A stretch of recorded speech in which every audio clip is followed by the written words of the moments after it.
Entre le Bénin et le Niger, la situation se détériore, menaçant le pipeline qui devait faire du Niger un pays exportateur de pétrole.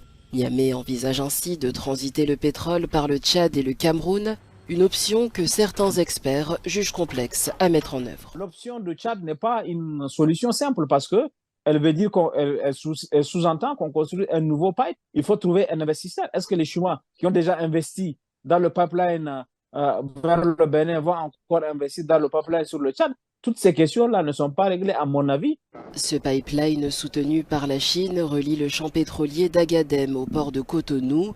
Destiné à quintupler la production pétrolière du Niger, le projet est entravé par des défis diplomatiques et sécuritaires. Le Niger étant devenu producteur du pétrole en 2011, il n'y avait pas cette insécurité.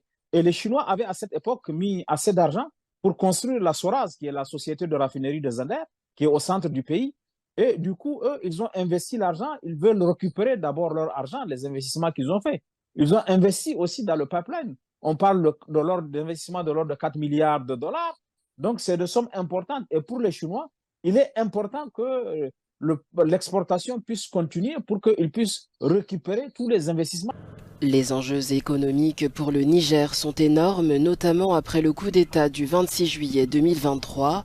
Le pays compte désormais sur ses exportations de pétrole pour stabiliser son économie. L'exportation du pétrole est un vrai enjeu pour le Niger parce que le Niger compte là-dessus pour contourner la dégradation de ses relations avec la communauté financière internationale. En raison du coup d'État, beaucoup de partenaires ont suspendu leur aide bilatérale, l'aide multilatérale s'est négociée encore, mais le Niger compte sur l'exploitation du pétrole pour pouvoir avoir une certaine résilience sur le plan économique et financier. Les deux pays sont économiquement perdants, le Bénin étant également privé de millions de dollars en droits de transit.